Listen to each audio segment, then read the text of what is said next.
ও আল্লাহর বান্দারা, ও আল্লাহর বান্দিরা, সেই রাতে কি করো?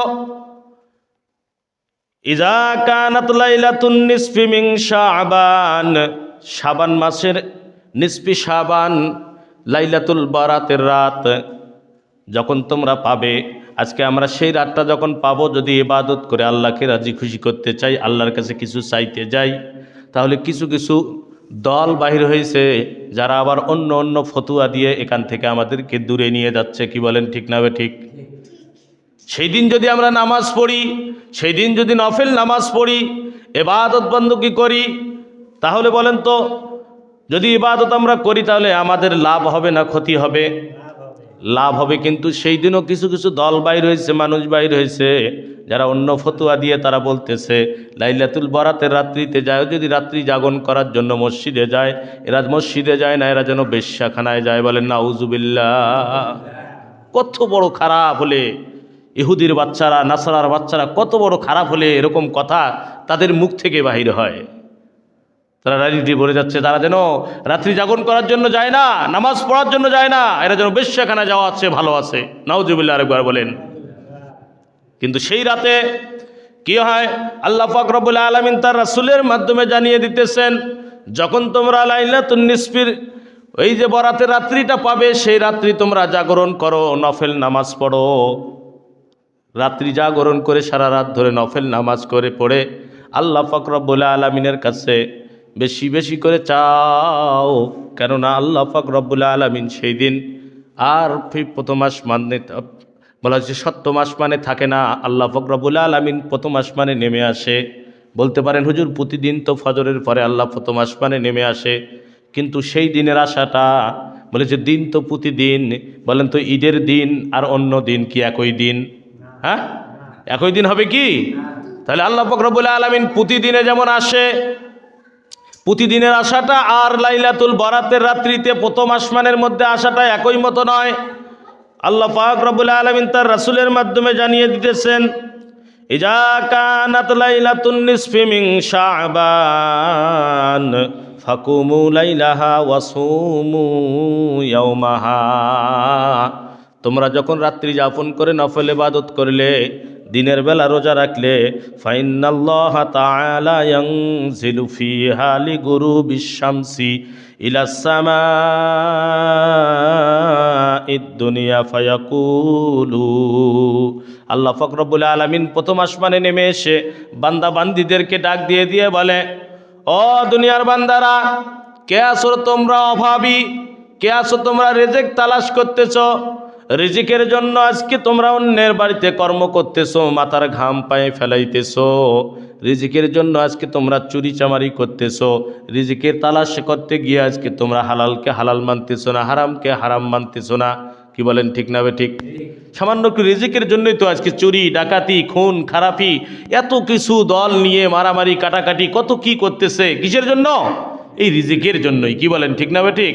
আল্লাহ পাক রব্বুল আলামিন বলে, ও বান্দারা, কে তোমরা আছো রিজিক তালাশকারী? রিজিক নিয়ে ব্যস্ত হয়ে গেছো, রিজিক তালাশ করতে গিয়ে রিজিকের জন্য তোমরা চুরি করতেছো, রিজিকের জন্য তোমরা নেশার মধ্যে আসক্ত হয়ে গেছো, রিজিকের জন্য আজকে তোমরা খারাপ কাজ করতেছো, রিজিকের জন্য মাথার ঘাম পায়ে ফেলে অন্যের বাড়িতে কর্ম করতেছো। আসো আসো, এই রাতে আমি আল্লাহর কাছে চাইতে তোমার দেরি হবে, আমি আল্লাহ তোমার রিজিকের ফয়সালা করতে দেরি হবে না। বলেন সুবহানাল্লাহ। রিজিকের ফয়সালা করতে দেরি হবে না। আবার বলতেছে আল্লাহ পাক রব্বুল আলামিন, আলা মিন মুস্তাগফিরিন, আলা মিন মুস্তাগফিরিন ফাগফির আলা, আলা মিন মুস্তারজিকিন ফারজুকা, আলা মিন মুবতালান ফাউআফিয়া। শুধু রিজিক নয়, তোমরা অসুস্থ হয়ে আসো, রোগের মধ্যে পড়ে আসো, ডাক্তারের কাছে গিয়ে লক্ষ লক্ষ টাকা ফুরাইছো, ভালো হইতেছ না, ডাক্তারের কাছে গিয়ে ভিজিট দিতে দিতে গিয়ে টাকাই শেষ করে ফেলেছো। ডাক্তারের কাছে তুমি এত বলতে পারতেছো, হাসপাতালে গিয়ে কত রাত তুমি যাপন করে আসো। আজকে তাকায়া দেখেন আমাদের মধ্যে যারা অসুস্থ, আমরা এই অসুস্থ মানুষগুলো অনেকেই কত রাত চলে গেছে যে আমরা ঘুম পাড়তে পারি নাই। কি বলেন, ঠিক না ঠিক?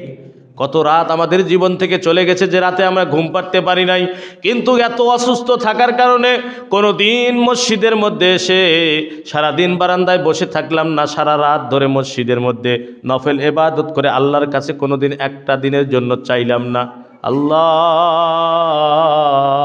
আমি অসুস্থ, দুনিয়ার ওষুধ আমার কাজ করতেছে না, কোনো ডাক্তার দিয়ে আমি শাফা পাইতেছি না, রব্বুল আলামিন তোমার ঘরে এসেছি, রাত্রি যাপন করেছি, আল্লাহ তোমার কাছে চাই, আল্লাহ আমার অমুক রোগ, আমার এমন গোপন রোগ যে রোগ আমি স্ত্রীর কাছে বলতে পারতেছি না, আমার এমন গোপন রোগ যে রোগ আমার ডাক্তার ধরতে পারতেছে না।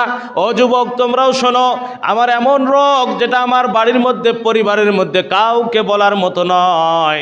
গভীর রাতে এসে লাইলাতুল বারাতের রাত্রিতে আমরা যদি ইবাদত করে আল্লাহর কাছে চাই, আল্লাহ আমার এই রোগ থেকে আমাকে শাফা দাও, আল্লাহ পাক রব্বুল আলামিন বলে বান্দা আমি তো ডাকতেছি তোমাকে, তুমি আমার কাছে চাও, তোমার চাইতে দেরি হবে, আমি রোগ থেকে শাফা দিতে দেরি হবে না। বলেন সুবহানাল্লাহ।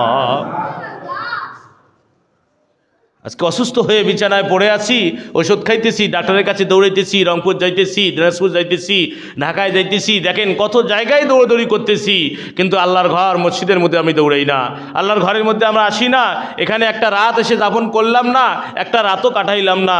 সেই মানুষটাকেও আমি ডাক দিয়ে বলবো, এই যে আমাদের জন্য লাইলাতুল বারাত আসতেছে, এই বারাতের মধ্যে কমপক্ষে একটা রাত যাপন করে আল্লাহর কাছে ডাকি, আল্লাহর কাছে কাঁদি, আল্লাহকে বলি আল্লাহ আমার অমুক রোগ আছে, আল্লাহ যে রোগের কারোর কথা আমি আমার স্ত্রীকে বলতে পারতেছি না, যে রোগের কথা আমার মাকে বলতে পারতেছি না, বাবাকে বলতে পারতেছি না, যে রোগ আমার শরীরের মধ্যে আমি ডাক্তারের কাছে যাই, ডাক্তার আমার ধরতে পারে না, যে রোগ আমার ওষুধ খেলেও সারে না, আল্লাহ আপনার কাছে আমি চাই, আল্লাহ আমার এই রোগ থেকে তুমি শাফা দাও। আল্লাহ পাক রব্বুল আলামিন বলে আমি তো রোগীকেই ডাক দিতেছি, ও রোগীরা তোমরা আমার কাছে চাও, আমি আল্লাহ পাক রব্বুল আলামিন দিয়ে দেব। বলা হয়েছে প্রথম আল্লাহ পাক রব্বুল আলামিন তার রোগ থেকে শাফা দেয়। তাহলে আল্লাহ যদি আমার রিজিকের ফয়সালা করে দেয়, আল্লাহ যদি আমাকে রোগ থেকে মুক্তি দেয়, তাহলে বলেন তো আমাদের আর কোনো চিন্তা আছে নাকি? আর কোনো চিন্তা থাকবে না। কিন্তু দেখেন একটা রাত, বছর ঘুরে একটা রাত লাইলাতুল বারাতের রাত, নিসফি শাবানের রাত আমাদের কাছে আসে, সেই রাতটা পাওয়ার পরে অনেক কপাল পোড়া আছে, সেই রাতের মধ্যে আমরা ইবাদত বندگی করে কাটাইতে পারি না, দিনের বেলা আমরা রোজা রাখতে পারি না। একটা রোজা যদি কেউ রাখতে পারে, বলা হয়েছে 1 বছর ধরে রোজা রাখলে যে সব হবে, সেই সব তার আমলনামায় দেওয়া হবে। বলেন সুবহানাল্লাহ। কত ফজিলত আল্লাহ পাক রব্বুল আলামিন দিয়েছেন। কিন্তু দেখেন অনেকেই রিজিকের তালাশে আমরা ঘুরতে গিয়ে, কামাই করতে গিয়ে সারাদিন পেটের মধ্যে রিজিক যায় নাই, আমার সারাদিন আমি খাইতে পারি না, কত দিন না খেয়ে আমার চলে যাচ্ছে, তারপর আমার কর্মকে আমাকে ঠিক থইতে হবে, কাজ আমাকে করতে হবে, টাকা আমাকে ইনকাম করতে হবে, এই রিজিক নিয়ে আমাকে বাড়িতে যাইতে হবে, এই ফয়সালার জন্য আমি সারাদিন না খেয়েছিলাম। কিন্তু আমি এই যে রজব শাবান আমাদের কাছ থেকে চলে যাচ্ছে, শাবান মাস, এই শাবান মাসেও আমরা কি করতে পারি নাই? একটা রোজা রাখতে এ পর্যন্ত পারি নাই। সামনে পারবো কিনা এরকম নিয়ত ইনশাআল্লাহ মনে হয় করি নেই, কিন্তু নিয়ত করতে হবে। নিয়ত করলেও কবুল করা মালিক কে? কবুল করা মালিক আল্লাহ। তো এই জন্য আল্লাহ পাক রব্বুল আলামিনের কাছে আমরা নিয়ত করব লাইলাতুন নিসফি মিন শাবান, যে শাবান মাস আমরা পাইতেছি। আজকে দেখা যাচ্ছে যে অনেক মানুষ যে আমাদেরকে প্রতারণার মধ্যে ফেলাইতেছে, বলতেছে যে বরাতের রাতের কথা কোরআনেও নাই, হাদিসেও নাই, কোনো জায়গায় নাই, তোমরা বরাত নিয়ে কেন এত পাগল, কেন এত পাগল, বরাত নিয়ে কেন এত পাগল? আরে পাগল, বরাতের কথা কেন থাকবে? আল্লাহ পাক রব্বুল আলামিন তো বলছে নিসফি মিন শাবান। নিসফি মিন শাবান মানে কি বোঝায়? নিসফি মিন শাবান মানেই বরাতের রাত্রি, লাইলাতুল বরাতের রাত্রি। কিন্তু দেখা যাচ্ছে যে বরাত কথাটা নাই। আজকে নামাজ কথা কোরআনের মধ্যে কোথাও আছে? নামাজ তো কোথাও নাই। সালাত আছে। কি আছে? সালাতের কথা বলা আছে। তাহলে সালাতের কথা বলা থাকলে নামাজের কথা কি আবার খুলে বলতে হবে? নামাজের কথা উল্টা খুলে বলতে হবে?